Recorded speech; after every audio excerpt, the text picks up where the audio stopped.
প্রথম যখন মা হই আমার অনুভূতি ছিল আমার ভিতরের সব কিছু যেন এক মুহূর্তে পাল্টে গেল, একদম 360 ডিগ্রি চেঞ্জ হয়ে গেল, একটা ট্রান্সফর্মড হলাম মনে হলো।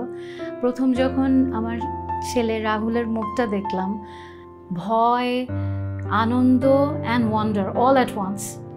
The feeling was like that, and I felt like that there was another heartbeat was echoing outside my own body. কষ্টের সবচেয়ে বড় প্রাপ্তি হলো আমার বাচ্চাদের হাসি, যেটা আমি সবচেয়ে বেশি ফিল করি।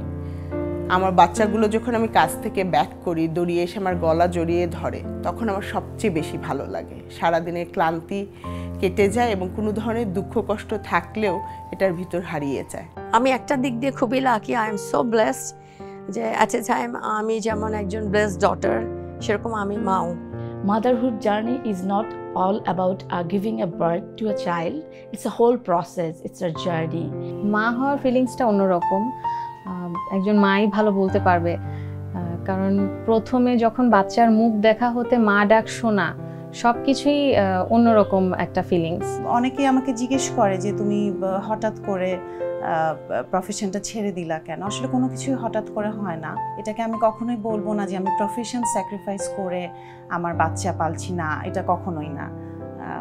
স্যাক্রিফাইস বলতে এটা আমার নিজের পছন্দে, নিজে চেয়েছি যে এটাকেই আমার সময় দেওয়া বেশি দরকার, ওই জন্যই আমি বাচ্চাদেরকে বেশি সময় দিই। আমি ওয়ার্ক লাইফ এবং পার্সোনাল লাইফকে কখনোই মিলাই না, এবং এই জার্নিতে আমার বাচ্চাকে সময় দেওয়াই আমার প্রায়োরিটি। আমার জীবনের সর্বশ্রেষ্ঠ অনুভূতিটা হচ্ছে মা হওয়ার অনুভূতি। আমার মাতৃত্বের স্বাদ পাওয়ার অনুভূতিটা আসলে একটু অন্যরকম ছিল, কারণ আমি করোনাকালীন সময়ে মা হয়েছি এবং তখন আমি করোনায় আক্রান্ত হয়েছিলাম শেষ মোমেন্টে, এবং আমার ছেলে আমার থেকে একটু কয়েকদিন দূরেই ছিল।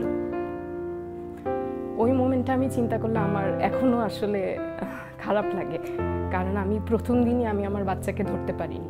আমি চাইতাম আমার বাচ্চা সবসময় আমার কাছেই থাকুক, আমি তাকে দেখভাল করি সম্পূর্ণ। এজন্য আমি ওকে নিজেই নিয়ে আসতাম। আমি ওকে নিয়ে এসেছি আমার কাজের জায়গাতে, আবার আমি যাওয়ার সময় ওকে আবার আমার সঙ্গে করেই নিয়ে গিয়েছি, এবং যতক্ষণ থেকেছে তার ওই সময়টা খাওয়া দাওয়া এবং অন্যান্য যে কাজগুলো থাকে সম্পূর্ণটাই আমি করেছি। আমি জানি আমার স্বপ্ন আমার সন্তানের ভবিষ্যতের অংশ। সকালে ঘুম থেকে উঠে অফিসে রেডি হওয়া, একই সাথে বাচ্চাকে তৈরি করা, তাকে স্কুলে নামানো, এই আমার প্রতিদিন। মা দিবসে আমি এই একটা কথাই বলবো, সব মায়েদের জন্য আমার অনেক ভালোবাসা, শ্রদ্ধা এবং আন্তরিক অভিনন্দন। আর লঙ্কা বাংলাকে এরকম একটা উদ্যোগ নেওয়ার জন্য অসংখ্য ধন্যবাদ।